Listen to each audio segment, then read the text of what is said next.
Back to throws Montana, looking to the far boundary. Pass caught by J.J. Birden. Makes a man miss and goes into the end zone. Touchdown.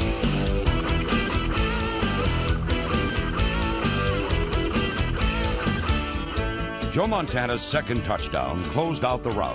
Play fake by Montana. Now guns it down the near sideline. He's looking for Birden. He makes the catch at the 5. Touchdown, Kansas City. J.J. Birden. 3rd and 7. Back to pass Montana. Sets up. Pocket crumbling. Montana winds up. Arches a spiral down the near side. Over the shoulder catch to the 10 by J.J. Touchdown. Another fantastic finish. Montana takes the snap. Back in the pocket. 5-step drop. Looking for the end zone. J.J. Birden. Touchdown. 9 yards deep in the end zone. And the Chiefs are within a digit. Sack. Looked like it was about to burst. With the score 13-7, Houston, Montana. To J.J. Birden. He's a beast.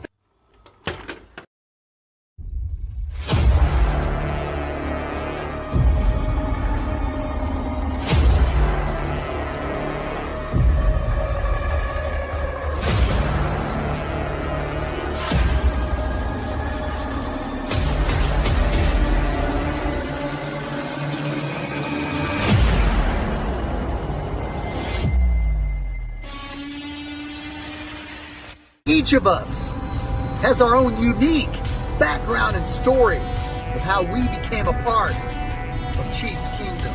Our reach is far and wide with fans all over the world cheering on our Kansas City Chiefs. Everyone donning the red and gold has figuratively signed that mutual agreement and come together for one common purpose. For 76,000 of us at a time to descend upon Arrowhead, man our stations, let out our loudest battle cry to the tune of 142.2 decibels, and make that stadium rock until our opponents beg for mercy. We are unrelenting in our pride for this city, these players, and this team. This is the show for the Allies, Arrowhead Allies.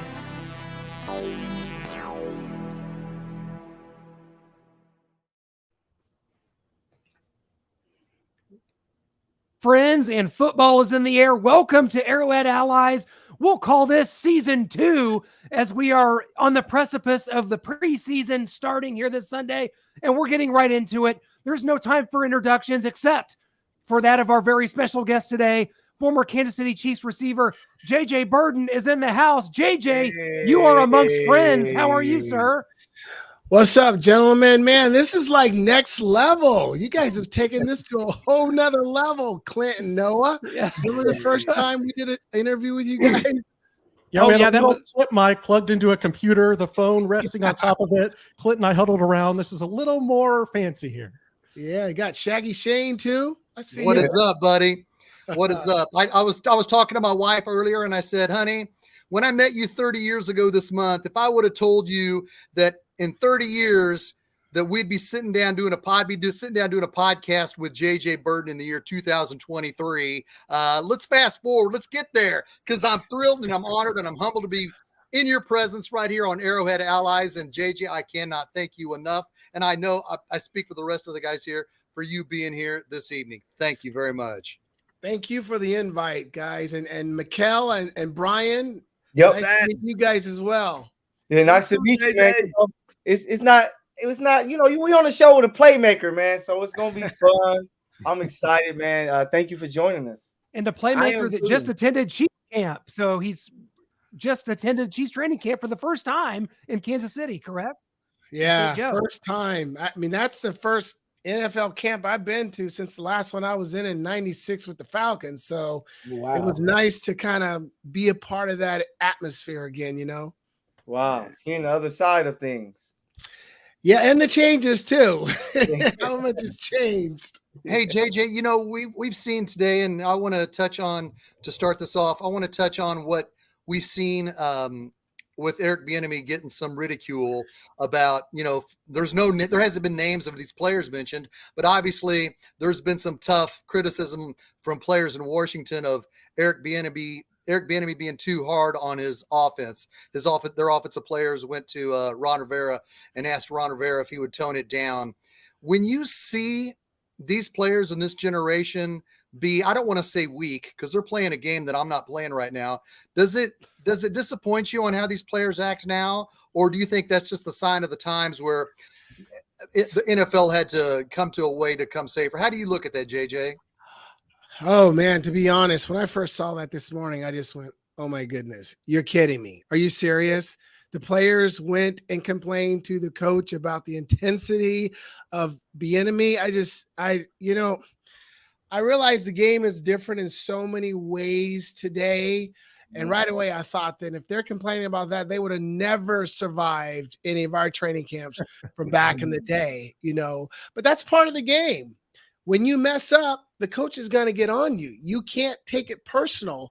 But the best way to combat that is do your job. Don't mess up. Know what you got to do, because I played with many coaches who were intense like that, and they'd come at you, but I made sure I did my job so they didn't have to do that to me very often. Well, JJ, since you were at Chiefs training camp, talk a little bit of the difference in between an Andy Reid training camp and just this present day training camp versus back in the day in the 90s and a Marty Schottenheimer training camp. Yeah, it's definitely a little different. Marty was pretty intense. We had, obviously when I played, we were doing, camp was 5 weeks. You might be in full pads. Early in my career, we'd be in full pads 3 to 4 weeks. I think the last couple of years, it was 2 weeks of straight full pads of doubles. So there was a lot of contact. Our practices were very, very intense. And I realize today it's not like that. The rules have changed. I heard they can only have 16 full pad practices. They can't have 2, full padded practices in a row. So it's a lot different. And I understand times are kind of changing. They're kind of trying to protect the players, and there's the concussion concerns or whatever, but does that better prepare you for the season, the way they train now versus when we train? I don't know about that. I think there's a debate out there, but for me, I'll tell you, Noah, when I was watching practice, these guys are running around in helmets and no pads. Shoot, I'd have loved that. You can get out there right now. I weighed 157 pounds. I didn't want to do contact, so, but it was just nice to be out there, kind of see the tempo that they were working at. So JJ, the focus, with this season with the Chiefs has been the wide receiver position. With you being a former wide receiver, what did you see out there with the Chiefs wideouts? And just, tell us the difference in the game for wide receivers today compared to when you were playing. Well, when I was there, I didn't really get a chance to analyze the receivers like I had planned to, because there were like 20 to 25 former NFL players that I played with who I haven't seen in 30 years. So I'm like talking the whole time. But, obviously I've been keeping up with the receivers, and I really like the receiving core. They got some solid guys obviously coming back. They got some new talent too. But the thing that always keeps me positive is that when you have a great quarterback like Patrick Mahomes, whoever you line up, as long as they know how to do their job, they're going to be productive. So I don't worry so much about the receiver core. I mean, last year was a perfect example. Tyreek left. Everybody was panicking. No, the guy stepped in. And that's what happens when you have a great quarterback. We can name what? Elway, Montana, Young, Aikman, all the great quarterback, Marino. They always can pull the best out of the offensive players. So, but the difference that I see though about playing the wide receiver position today versus when I played is the offenses have really opened up. They're more creative. You see more empty formation where you might have 5 guys on, going out versus the quarterback in slot or shotgun. We never saw that. There's a lot more movement. I love the movement that they do, because you can really dictate the defense and you can tell if it's a zone or man, and, just a lot more creativity and flexibility. Plus, they throw the ball a lot more than when I played too. So I would have liked that. Hey, JJ, I heard you talk about a play in that Houston Oilers divisional game where you were supposed to run like a deep post. And you had talked to Joe Montana in the huddle or on the sideline, and he said kind of flatten that post out, and it turned out to be a big play. I'm not sure if it was a touchdown or not. But do you see some of that with Kelsey and Mahomes? Like, what kind of goes into that chemistry? Because you and Montana had less than a year to get together and develop that chemistry. Talk about the special place that Mahomes and Kelsey are in, please. Yeah, that's a good point. That was the Houston Oilers game. It was a touchdown. It's a slant route. And like you said, even though Montana and I had not played very long, we were still kind of developing that rapport to where, he could freely tell me, hey, JJ, we're going to run this. I want you to do it this way. And because he had confidence in my ability to make the adjustment on the fly, which I did. And you see that with Kelsey and Mahomes. I mean, goodness, when you play with another player that long, you understand every aspect of their game. It's like you guys are totally on the same page. He sees what you see and vice versa. So it gives you the opportunity to be flexible and adaptable and maybe even call some routes on the fly because you can depend on each other. And that's really the key. And it's one of the things I learned when Joe Montana joined our team, because one thing I noticed right away was that he was audibling a lot more than the previous quarterbacks I had.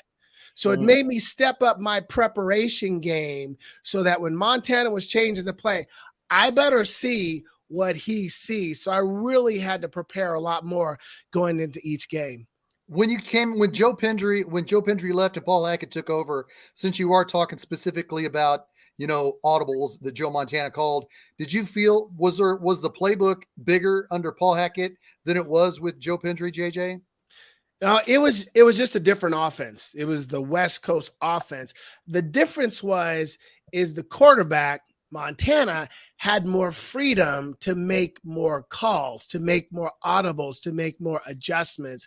Where, when Pendry was there, it was a different offense. It was Marty ball, it was smash mouth, it was ball control. So the quarterbacks didn't have as much flexibility, but you could pretty much tell that, they gave Joe Montana the freedom to make any adjustment he felt was necessary. Seems like a wise decision there. Let Joe Montana have the reins a little bit. But yeah, JJ, you talked a little bit about Tyreek Hill, and Brian was motioning over to me because I was the one panicking maybe the most in Chiefs Kingdom because I know what kind of a generational talent he is. I love Mahomes. I love Kelsey. But the receiving core didn't leave a lot to be desired, so I was worried when Tyreek Hill left. What were your thoughts when you heard Tyreek Hill's traded? Did you have any sort of panic like, oh, that's a generational talent, how are they going to do this? Well, good question. A combination of both. I'm a Tyreek fan, so I didn't like to see the fact that he left because, like you said, he is a generational talent. Guys, I've never seen a wide receiver over I don't know how many years that has a high level of speed, quickness, and explosiveness like Tyreek. I mean, I've never seen a receiver have all three of the combinations. So that's very unique. You can't replace that. And when you have a guy like that on the line, he's always a threat and he can dictate the defense.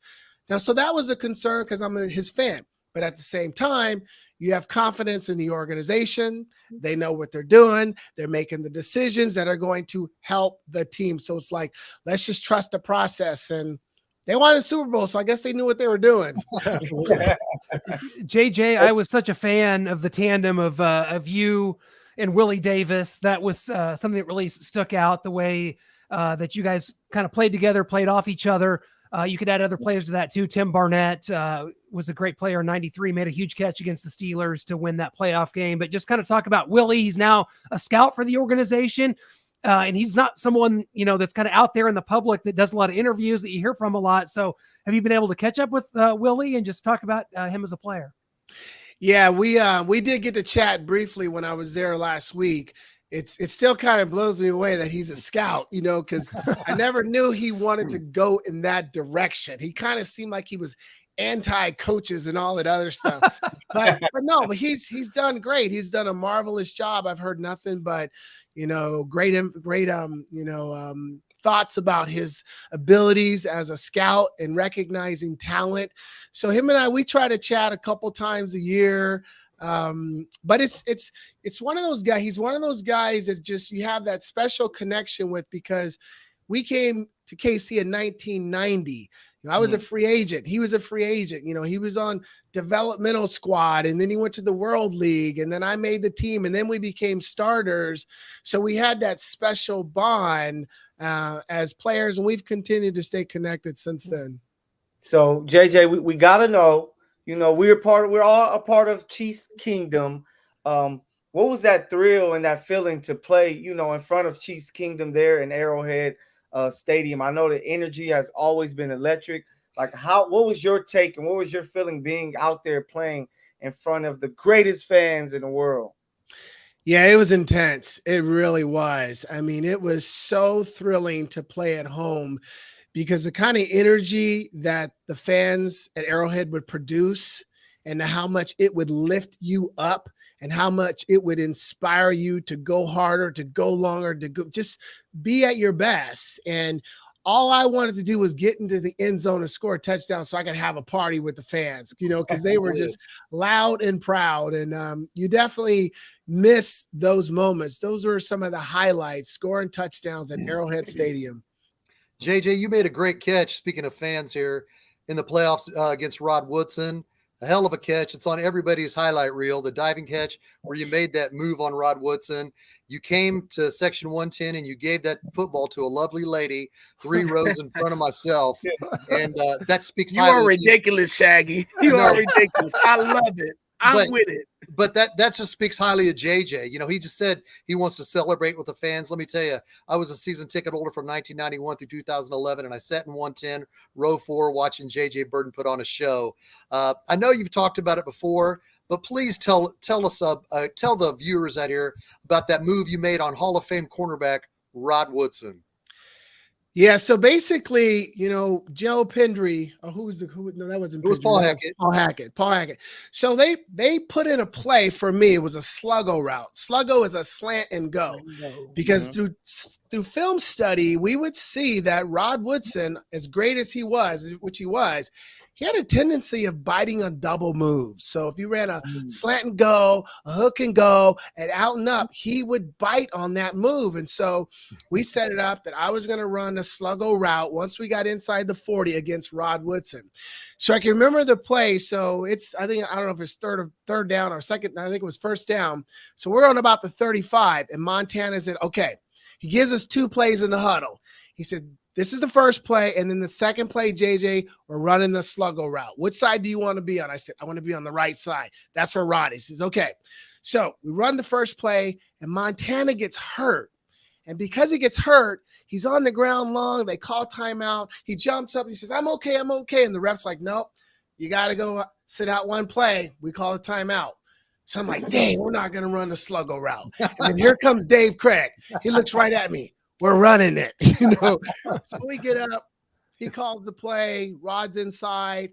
I run the route. I take 2 steps up. I go inside. And as soon as I see Rod bite, I say to myself, got him. And I just plant, go outside. Dave kind of makes it kind of a tough catch, and I have to dive for it.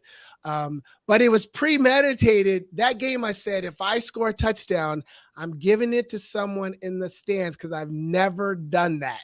And it just so happens I run over there and I see her name is Gloria. I still know her to this day. Amen. That's what's up. Wow. That was a playoff catch. It was a playoff catch. It was a hell of a catch.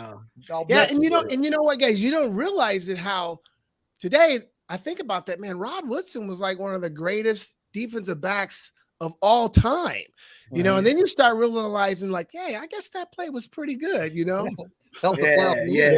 JJ, if for our like Gen Z viewers, if you were born in 2000, what would JJ Birden look like today in today's NFL? Like, what player is JJ Birden from 1993? Ooh, that's a good question. Zay Flowers. I think I'm a combination of Tyreek. I would say a little bit of Tyreek. I'd say a little bit of Marquise Brown. I would say Devontae Smith is too young, so I won't say him yet. A little bit of route running of what's the receiver at the Raiders? Adams. Hunter Renfro.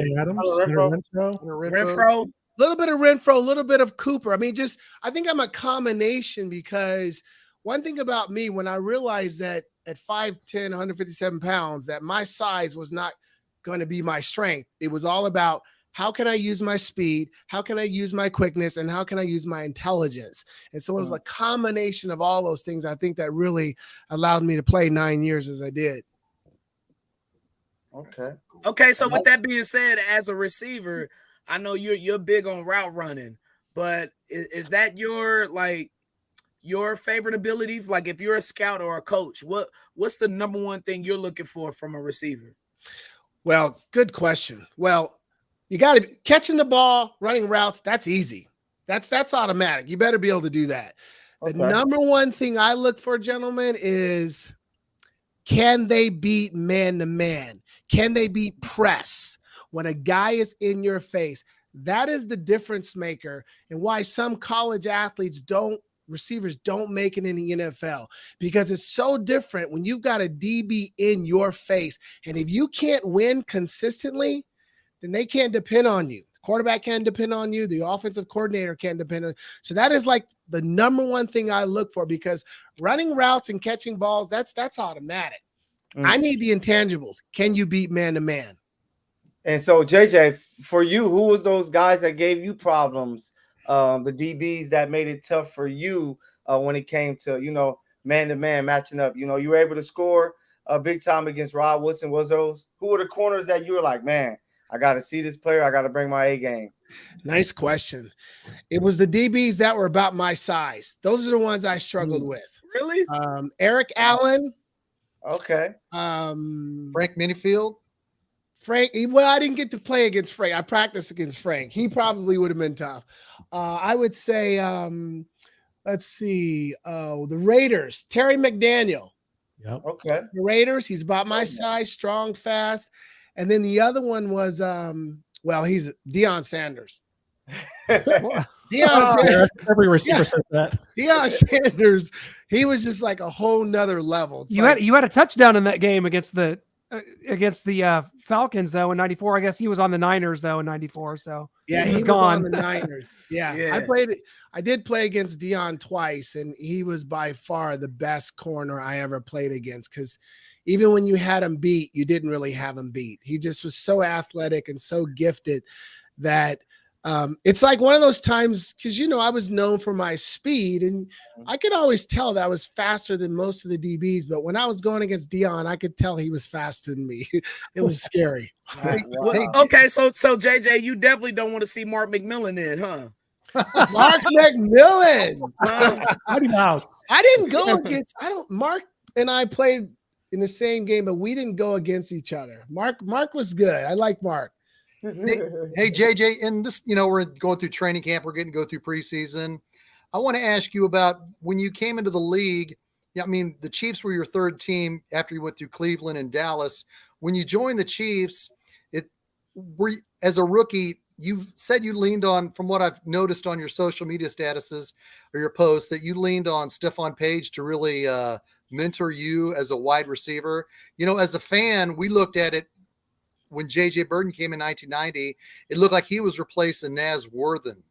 So my point to that was Stephon Page the mentor you were looking for, or the mentor that you really helped you? And did you feel like you had to mentor Lake Dawson and Chris Penn when they were both third-round draft picks in 1994? Yeah, I learned quickly when I got to Cleveland. One of the veterans told me, they said, "Hey, rookie, do whatever you can to learn from the veterans."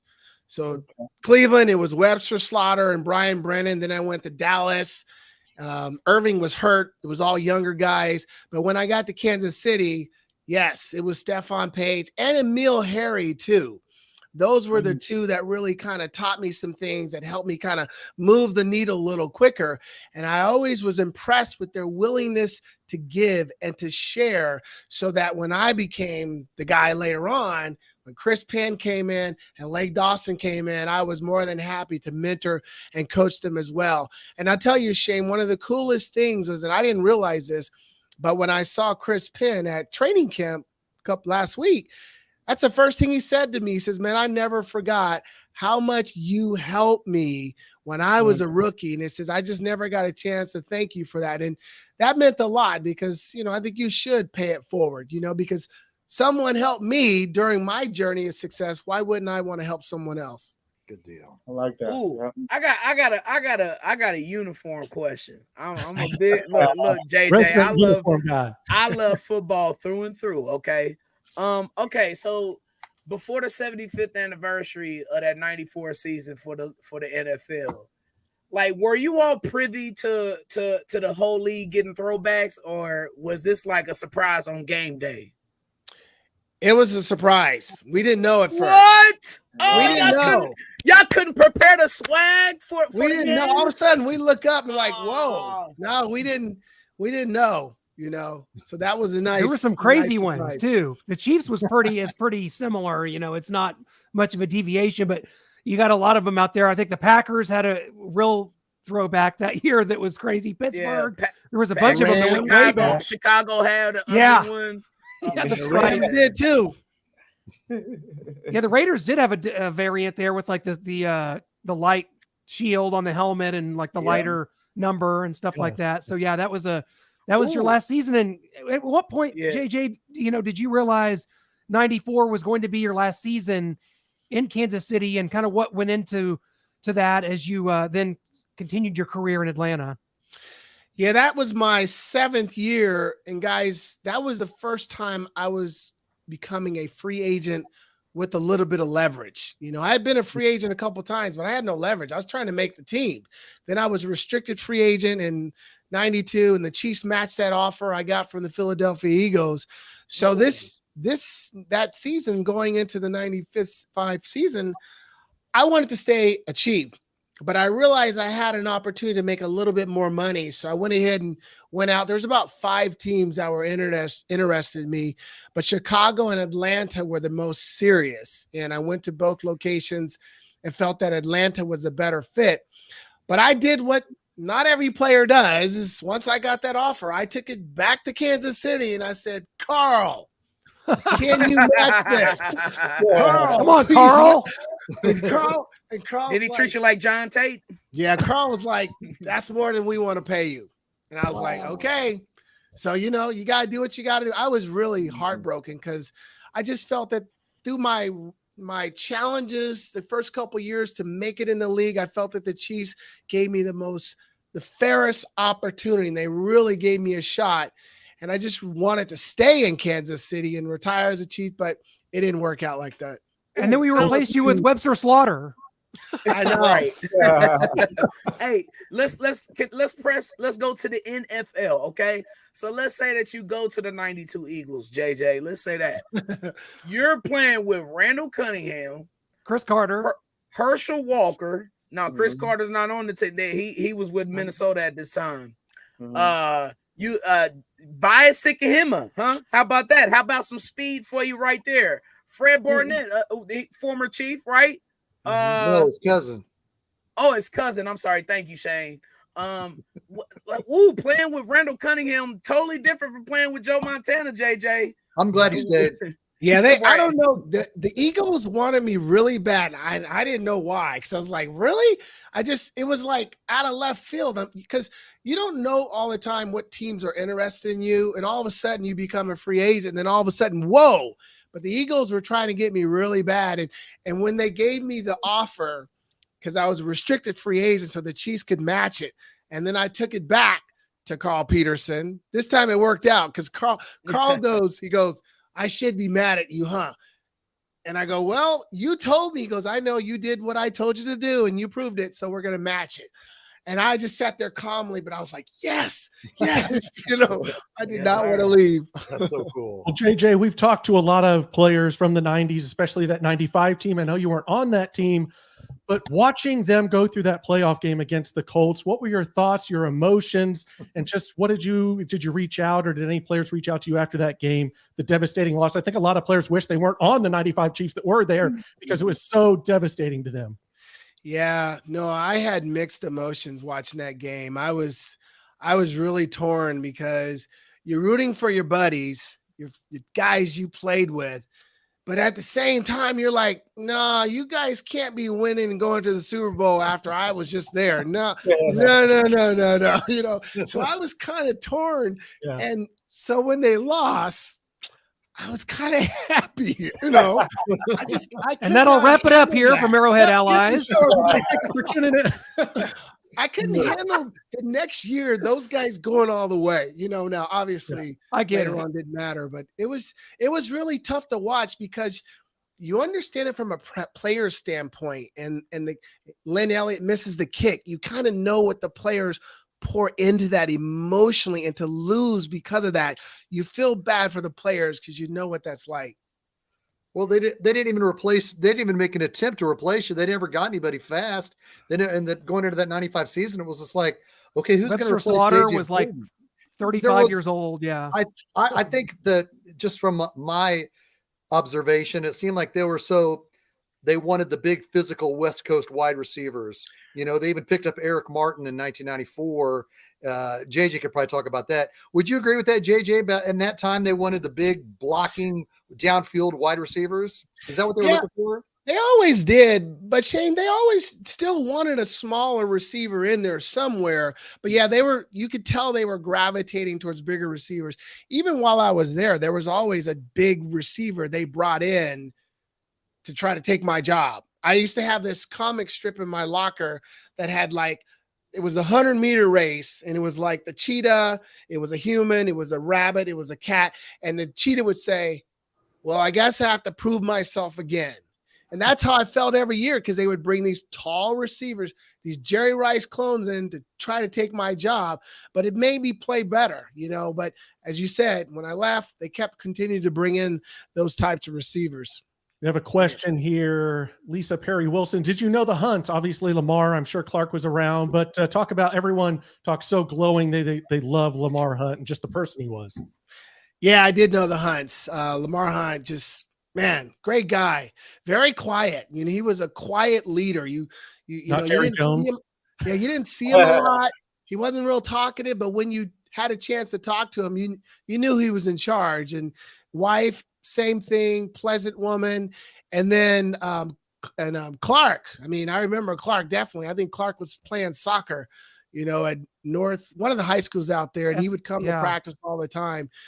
But it is really cool to see, and that Clark has really taken what his father established and continued to grow the legacy and make it even better and better. It's amazing to witness.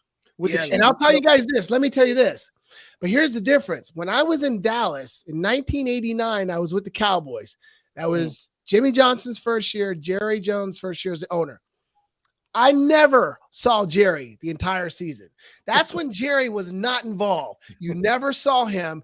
And I think about the contrast between today, Jerry's involved in everything, and post-game interviews.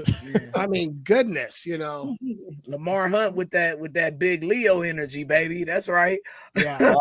we got another question here real quick. This is about Marty Schottenheimer. I want to make sure we get this in because we're trying to get Marty into the Hall of Fame. JJ, as you know, we did a film for Marty before he passed away. 16 of his former players came on to wish well wishes for Marty.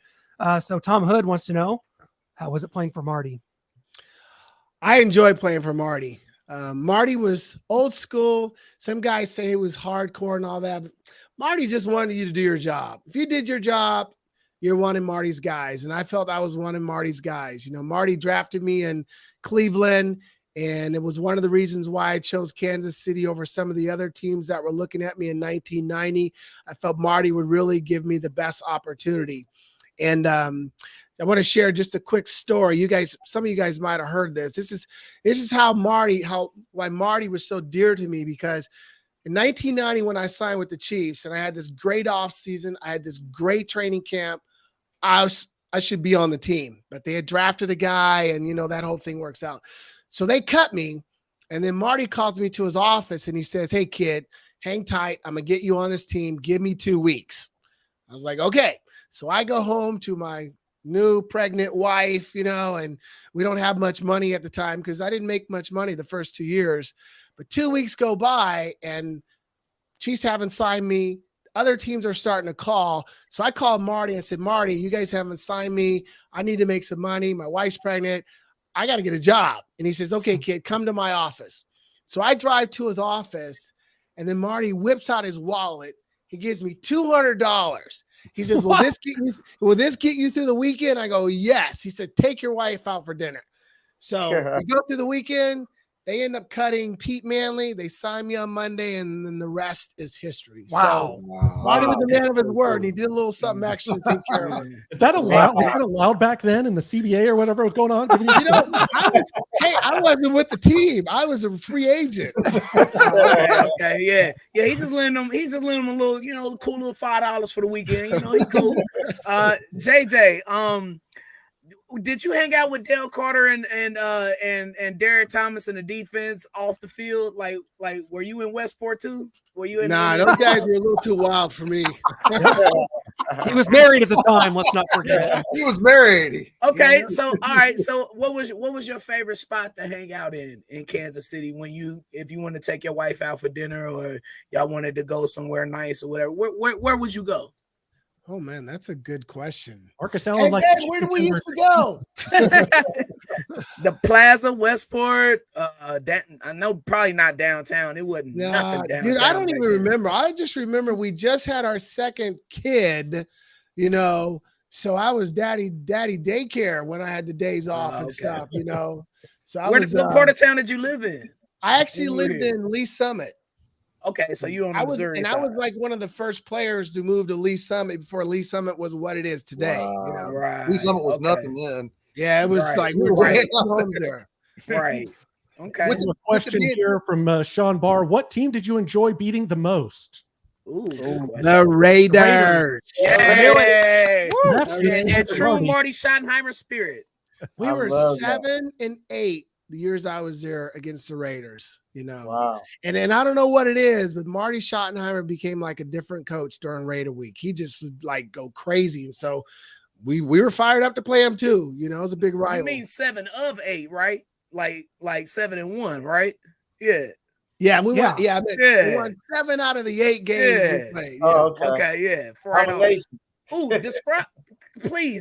I am because of you, JJ, and the rest of the 1990s Chiefs under Marty. I will never consider anybody else our rival other than them damn Raiders. I don't care if they move to Switzerland.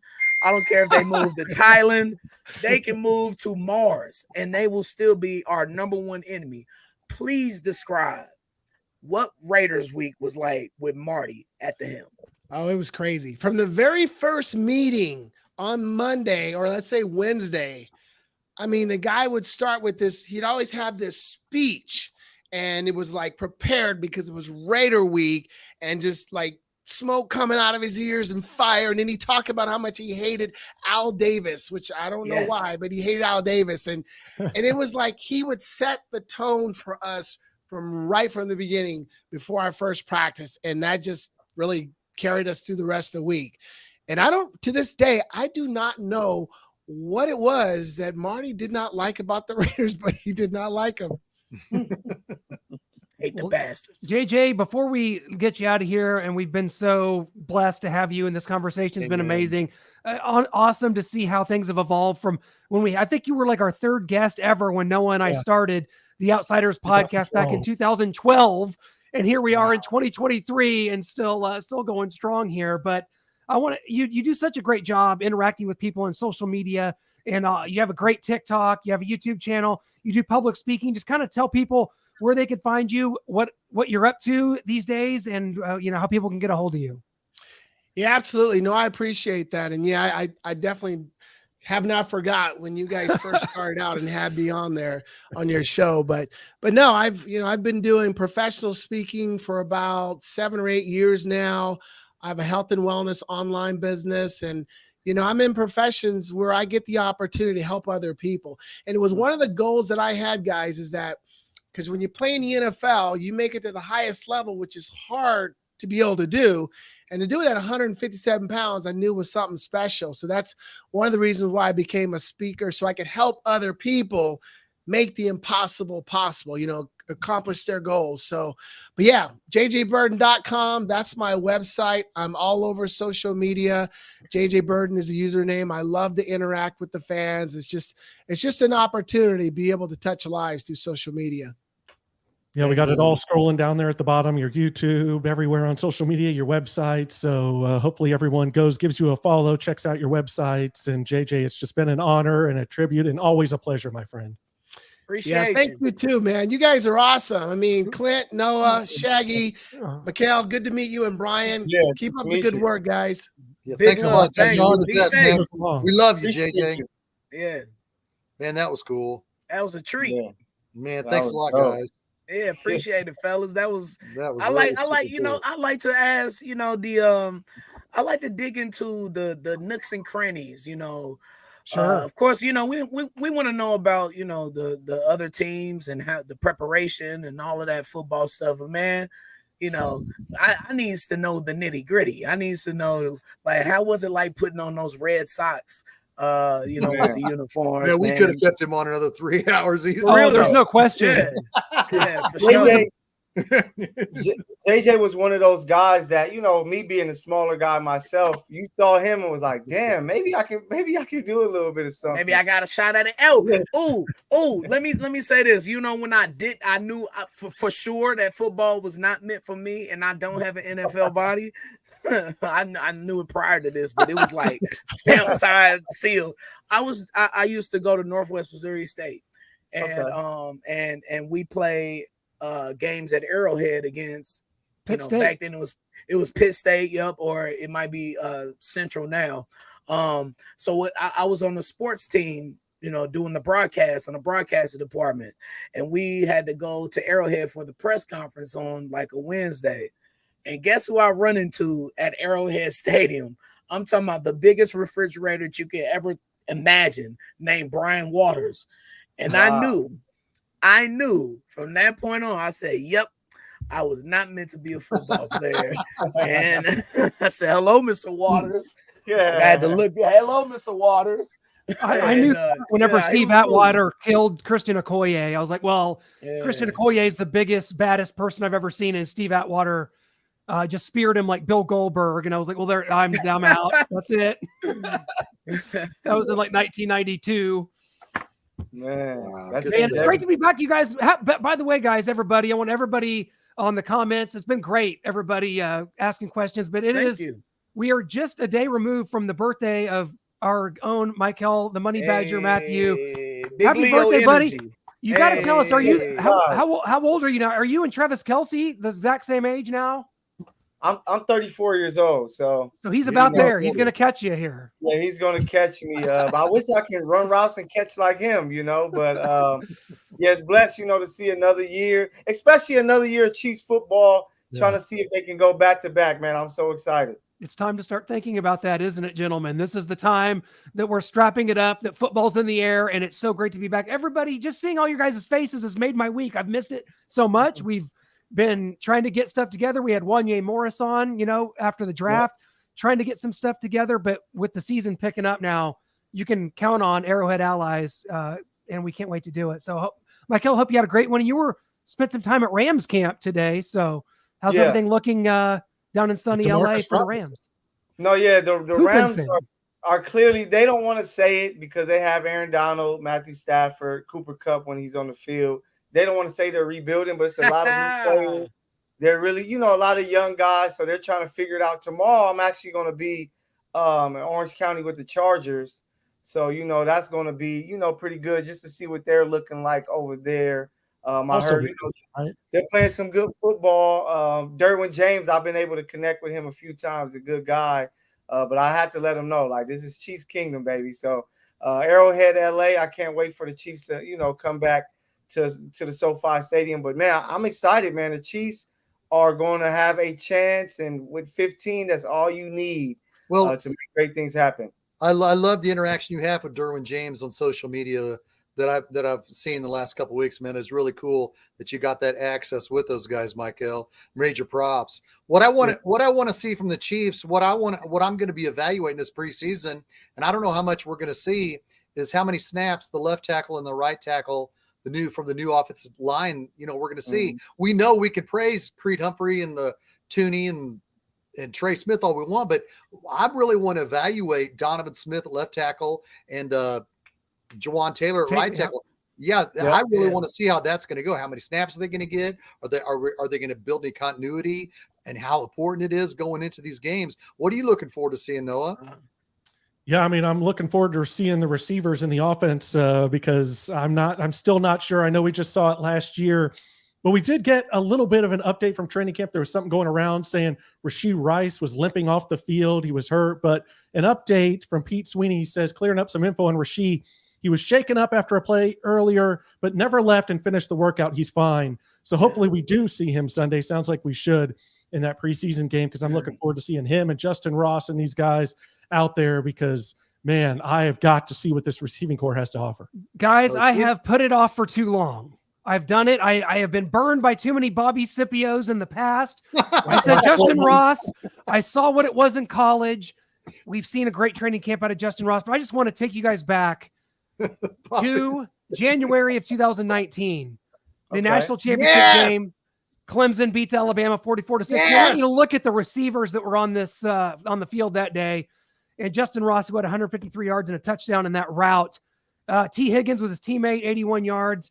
On the other side, you had Jerry Jeudy, Devontae Smith, and Jalen Waddle. Not a bad trio, but Justin Ross was the best player on the field that day. And guys, he's killing it in training camp. And I've become, believe it or not, a believer, and I'm ready. And Noah, I know you're all in on this receiving core in general, but Justin Ross, Shane, I'm with you. I'm right there with you. I'm your tag team partner in the Justin Ross fan club. Yeah, I've got a little excitement level meter here for Noah's level of excitement for the Chiefs wide receivers in 2023. At 1, we've got Kadarius Toney. I did have Rashee Rice when I did this earlier, but through training camp, Justin Ross has been making the plays out there, so I had him jump Rashee. So Justin Ross 2, Rashee 3. Richie James, I think, is going to be used in more than anybody thinks in that kind of McCole Hardman role, but he's actually a receiver, can run routes, locate a football, and catch it. So I like how he's taken over number 17, going to elevate it to new heights. Number 5, MVS, you know what you get there, kind of the 700-yard receiver. Then Sky, I'm not the biggest Sky guy. He's going to have to prove me wrong. And then Justin Watson coming in at 7. Brian, looks like you have something you want to say there.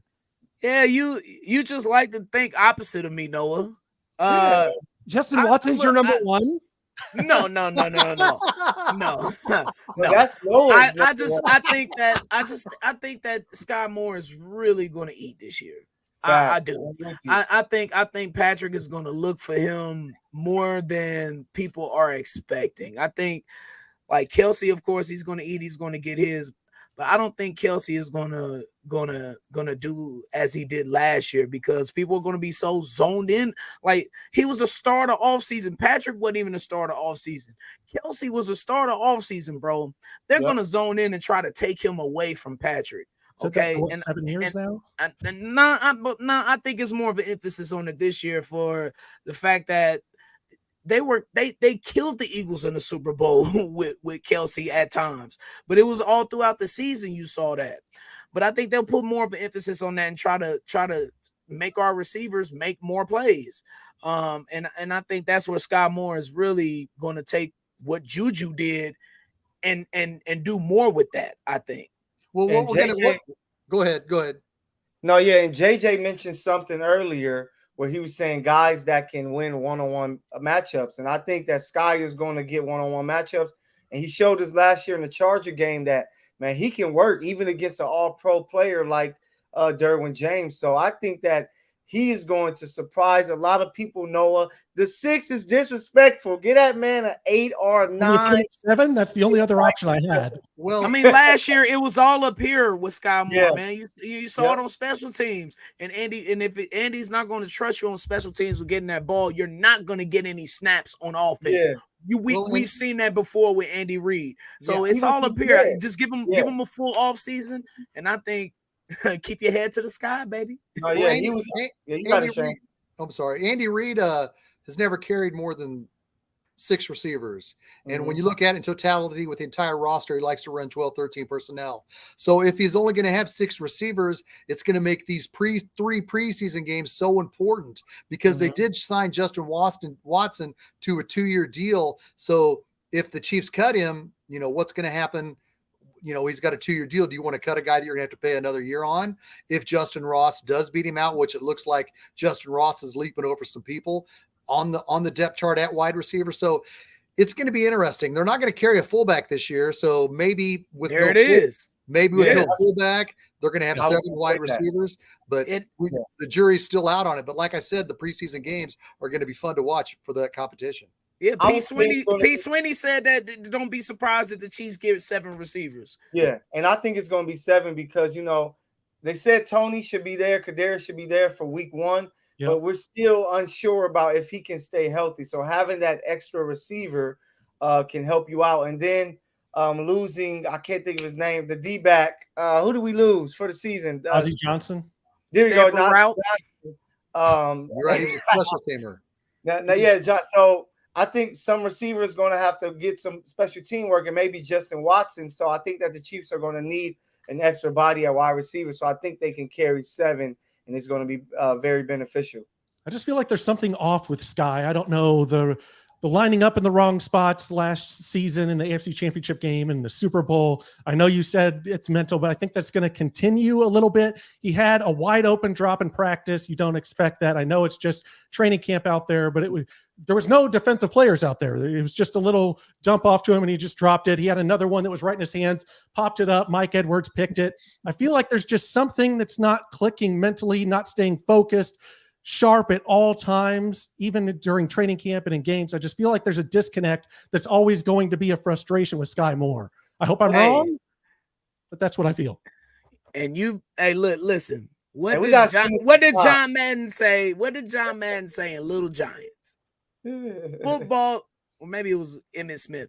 Football is 80% mental, 40% physical. It's all up here. I'm telling you, man. You get this right, and you know where you're going on the field. It makes your job a whole lot easier because the defense. But what if the precedent to that is that you are not doing that correctly, which is what we've seen thus far? Like what makes that snap into place?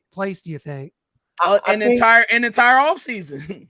Yeah, and I think last year he put it into his demons with the punt return versus the Bengals, where he made that big play and then catching his first touchdown of his career in the Super Bowl. I think that kind of like gave him that boost heading into offseason. And you're hearing a lot of good things. Like I know he's doing some bad stuff, and that's part of training camp. Not everybody's great. I seen Aaron Donald today at Rams practice, like, damn, he actually not getting to the quarterback. But we know what's going to happen when the season comes. So Sky Moore, I believe that offseason and those big plays are going to push him ahead this year. And he has Patrick Mahomes' trust. And that's all you need for you to be. Juju, we were unsure if Juju was going to step up and be that guy. And he had a really good, solid year for the Chiefs. So I think we had seen Juju play well for the Steelers. We have yet to see Sky Moore play well in a full season. He did that 3 years. We hadn't seen Juju play really well in like some years since they had AB. Never seen Sky Moore play well. Okay, all right, Noah, over or below 1,000 yards for Sky Moore? Oh, below. Oh my God, what? 1,000? Y'all big tripping. You've got to be kidding me, Sky. Where is 1,000 yards coming from? I think he's McCole Hardman is a rookie. Excuse me? So okay, on the depth chart, who's above Sky Moore? Kadarius Toney. No, Kadarius ain't on the field right now. He's going. No one is. We hope. When? We hope. Just said he's coming week 1. They're ready. Okay. So week 1. Look, I'm telling you, bro. Sky is gonna be in that slot. They'll put him outside. He can be in the backfield. He's going to get a lot of touches, man. I'm telling you. That's what everybody told me about McCole Hardman, man. He's going to be in the slot. He's going to be McCole, man. He ain't McCole. You're right. McCole had a much better rookie season. Showed us much more promise as a rookie. You're right. But McCole was more of that gadget guy that the Chiefs needed during his rookie year, where you can get some of those big plays. Sky's a better wide receiver, like running routes, catching the ball. I think Sky is a completely better wide receiver, and I think I agree with that. And I love it because whenever Noah tells us something, he is 100%. It's the opposite, bro. I'm telling you, ain't that right, Michael? Let's go. We got people over here talking about 1,000 yards for a player that had 220 last year. He wasn't on the field, bro. It's a totally different team. He couldn't get on the field last year with that group, and now he's now is the time. We're good now. Yes, because you don't have 4 years that the guy's not a receiver. He's jumped. All right, so it's time for $1 million. She said, "No, we're good." Hey, let's go back to the future. Let's get in the DeLorean. Let's do that. August 8th, 2022. Michael, Shaggy. We had the same conversation with other receivers, right? We had the same conversation with Tyreek Hill. We had the same conversation about McCole Hardman. We had the same conversation about all these other receivers. And what happened? What happened? I'm just saying, dog. I don't know what do you. I'm just saying. I'm What do not you saying mean? we're not going to win the Super Bowl. Nah, Hey. it ain't about that. It's about them being productive. Juju was productive. Y'all didn't think he was gonna be productive. McCole had hella touchdowns in the red zone last year, but when he played, yes, he was injured, but yes, he was effective when he was on the field. Is my point. And I just trust Andy Reid and Patrick Mahomes enough that they're going. I think two guys are really going to emerge this year. That by the end of the season, we're going to be like, man, these guys are talented. One is Sky Moore, then the next guy is Noah Gray.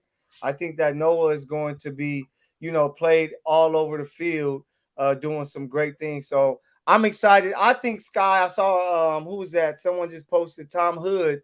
It's 17 games, fam. Yeah, I think that Sky is going to get. How many would it have taken? I mean, he could have been 45 I'm talking about games total last yards. year. I'm talking about total yards. That's rushing and receiving. Shaggy, what happened? What's up with Chris Jones? Yeah, Shaggy, I want to know what you think about all this.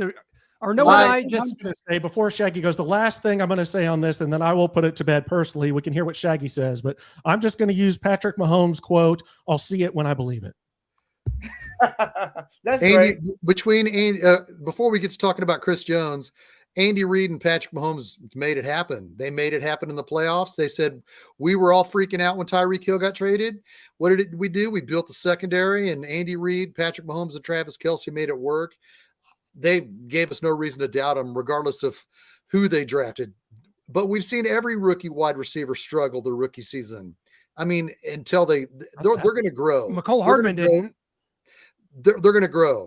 You're right. And there's a whole plethora of wide receivers that reached their peak and then fell off. Demarcus Robinson was decent the first 3 years, but in the middle of 2020, Demarcus Robinson fell off. And when Demarcus Robinson fell off, he fell off hard.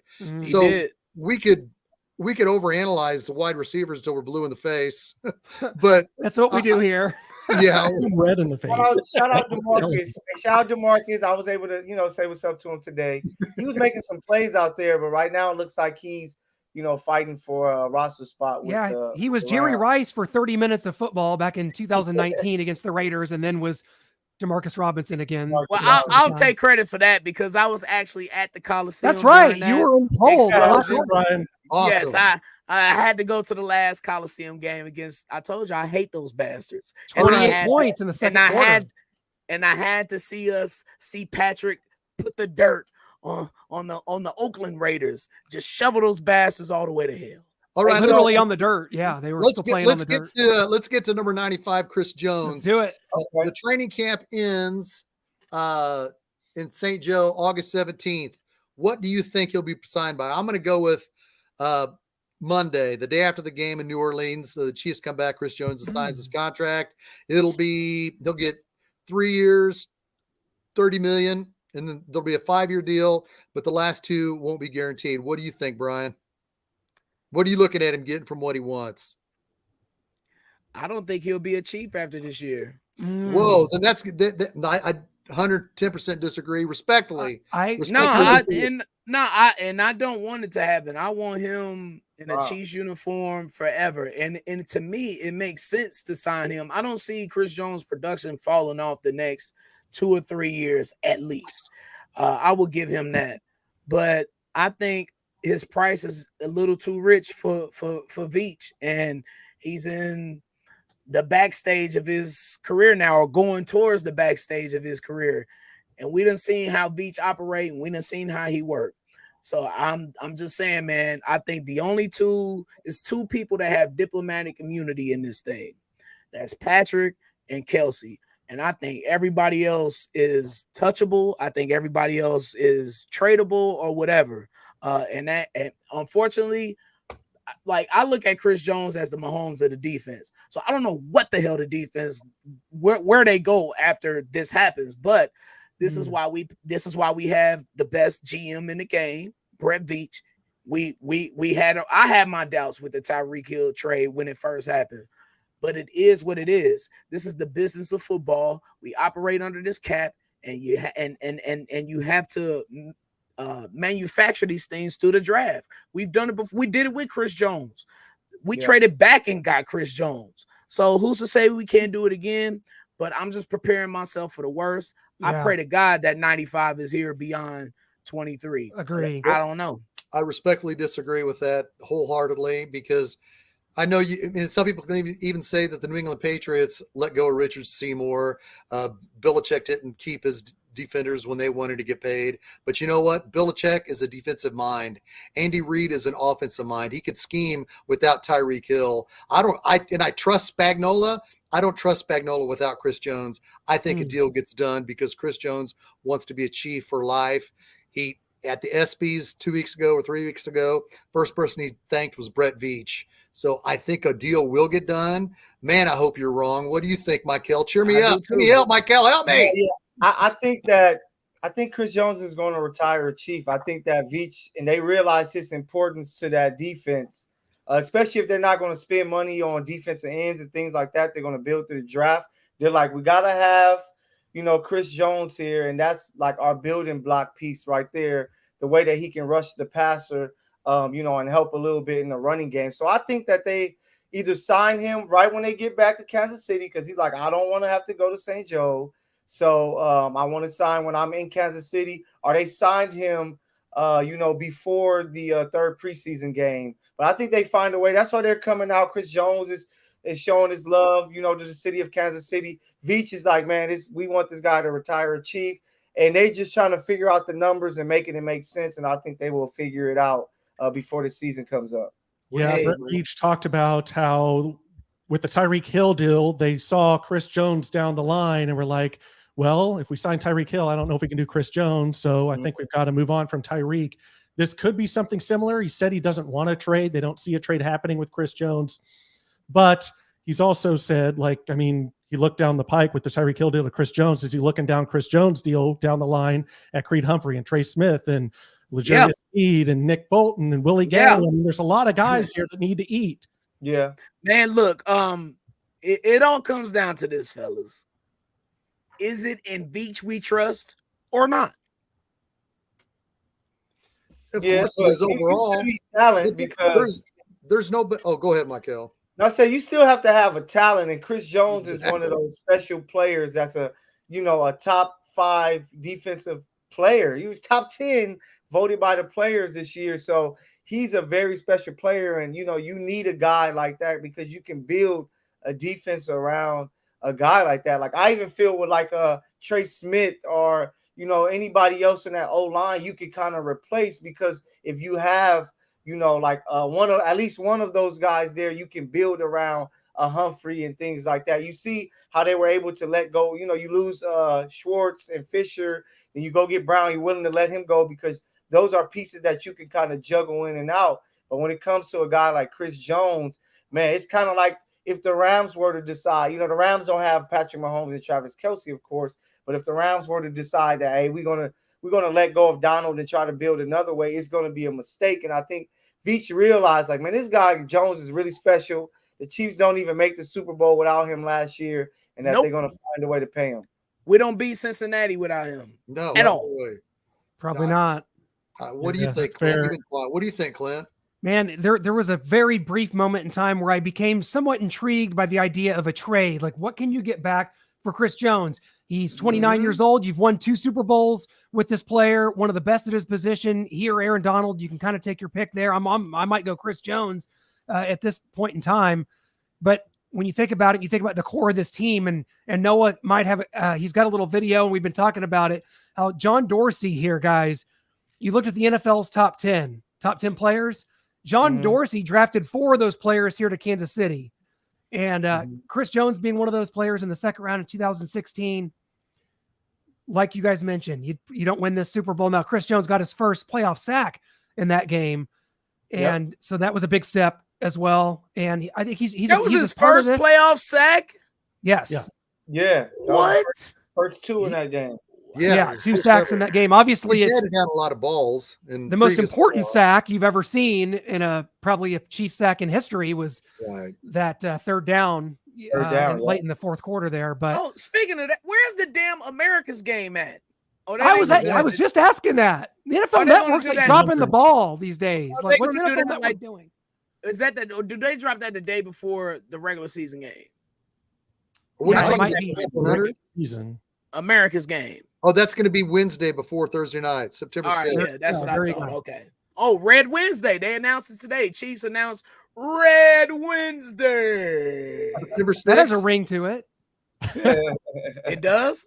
I'm sure it could one, but it has a ring to it. Some sort of ring. I don't know. But I just think, man, when it comes to Chris Jones, after, letting the Honey Badger walk, who was, so vocal there, being the leader, like it'll be hard to lose a voice because Nick Bolton is a hell of a player, but he's not a voice like Chris Jones is to that defense and give you that championship swagger. You know what I'm saying? So that's why I think it's more than just his production on the field. It's just that confidence that he gives the other defensive guys and being that voice, that leader that is hard to replace, So that's why it was like a decision like, dang, do we try to keep Honey Badger because of this reasons? Like, nah, we can let him go because we have Chris Jones and then we can hope some young guys step up. So it's hard to find elite defensive tackles that can pass rush, So that's why it's hard to just let Chris Jones walk. We're less than a month. We're officially less than a month from the September 7th, where they dropped the World Championship banner. If this Chris Jones thing is going on September 7th, when they kick off the season, if it's still undecided, even if he's there, I think there's going to be a slight dark cloud over Arrowhead. That would definitely taint the excitement, knowing that, man, we did not get an extension with Chris Jones. Yeah, he's here, but our salary cap is strapped because we couldn't prorate a signing bonus to help out in any emergency situations. I think it would be a dark cloud. So I think it'll get done within the next, I'm going to say 10 days. Yeah, I could definitely see if it gets done being sometime soon here, like Shane said, after that Saints game. But Clint kind of mentioned it there, talking about the top 10 players, and it may have something to do with this. It may not. We got an email right before we went live. I was in our email. It came from an NFL player personnel person, somebody up high up in some NFL organization. We got an email. He gave us a video package to play. He said it had something to do with the NFL top 10. So it might've been that. So I haven't even seen this yet because I was against the time here that we were going live. So we'll kind of look at this together and talk about it on the other side. He said he liked our platform and he wanted to get a message out to the fans. So we'll just see what this is. I'm the GOAT. The GOAT. I'm the greatest of all time. Really? Yeah, undisputed. Undisputed? I mean, come out here, bow down, acknowledge me, apologize, and then let's move on. John Dorsey, Clint was right. He sent it in. He got the message out. Brian, it looks like you are ready to apologize and bow down to John Dorsey. Oh, I love Dorsey, but we really gonna sit here and give Dorsey credit for Patrick? Yes. Nah, that's Veach. That's Veach. Oh, okay. Yeah. Veach is on the phone. He called. He made the move up from 27 to 10. A very good move to make and get up there. Okay, gotcha. That's scouting. That's his scouting and really telling them, hey, this guy is Veach. It's Veach and Nagy. It's Veach and Nagy for hounding Andy Reid for 2 years, showing him fake news media. No, that's real. None of those people that you mentioned, everyone you can mention more names if you like, but none of them were the general manager of the Kansas Chiefs. So. Look, it's a difference between being a good scout and talent evaluator and being a great GM. He wasn't. Yes. He's not the GOAT. He's not a GOAT GM, bro. He's not. You got to manage that. Nah, you got to manage that cap, bro. And he was awful. As great of a talent evaluator as he is, and he is awful with the cap. I agreed. He paid Eric Berry when I didn't want him to. He is not the one that could evaluate the talent like John Dorsey and manage the cap like a different GM. Hey, shout out to V, shout out to Dorsey, but none of this happens without Andy Reid. Like that's the guy who gets all the praise. Thank you, Michael. Can we name him that's drafted 4 top 10, like 4 Hall of Famers like that? And I'm just trying to think, like Ozzie Newsome, maybe in Baltimore. Yeah, him and Steelers in the 70s. Stallworth and Swan and. Let's see, Bradshaw. Before we just give the GMs credit and things like that, it's on the players who, it wasn't like these guys are all drafted in the first round and they panned out. Like these guys you know, like Tyreek was somebody that people like gave up on because what he was doing off the field, and the Chiefs just gave him an opportunity. You know, Kelsey, the same thing after he got kicked off of the Cincinnati team. It was just guys just given a chance, and they just took their talent to another level because of the great coaching around. Even for Patrick, like we weren't really too sure, but you're like, you got Andy Reid, you know, you put some weapons around him, and he's going to be coached up the best, you know, with the best offensive mind. That's how you get the best out of your players. So shout out to just those players, just proving everybody wrong and balling out. I think sometimes we give too much credit to those decision makers, where sometimes those same decision makers make terrible draft picks and free agents. So, you know, that's how I go. agree with you there, Michael. I just want to also tip the cap to John Dorsey. He did draft those 4 players. Anyone that Brett Veach has drafted has come to the same coaching staff and has not reached that generational talent level. So there's something about John Dorsey seeing a diamond in the rough and getting it in here as well. So, but John Dorsey put down the puzzle pieces, and Brett Veach put it all together. Another thing, the Chiefs are drafting in different positions because, you know, they're a team trying to win. Now they're winning all the time, so it's much tougher when you're at the back end of the draft. And Veach never has a first-round pick, so yeah, and wait till 10 years till we had this conversation with Creed Humphrey, perhaps Wanye Morris, you know, maybe Nick Bolton is in there, maybe Snead is in there, Pacheco. You know, I could see Humphrey out of that list of names you gave, but the other ones we'll see.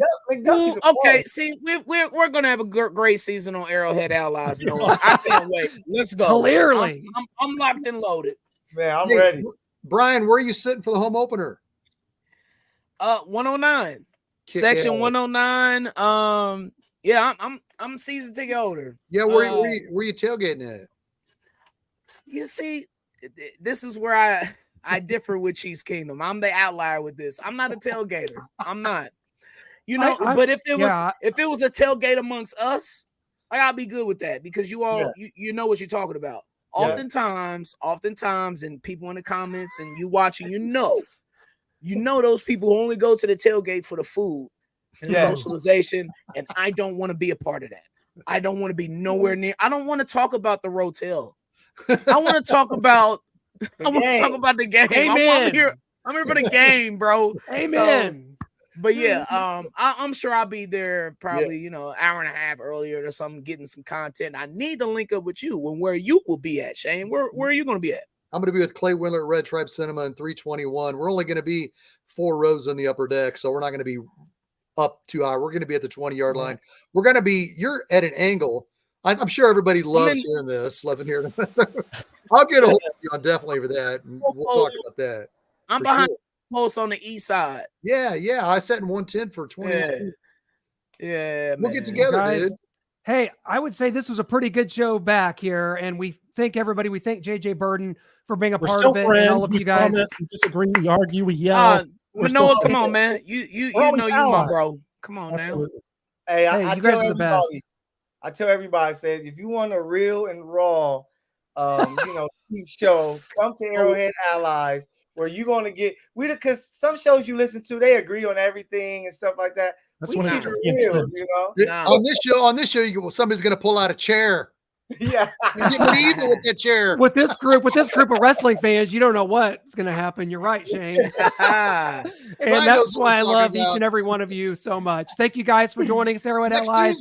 Next Tuesday, next right? Time. We got next Tuesday. Yep. Peace out. Later. Go Chiefs.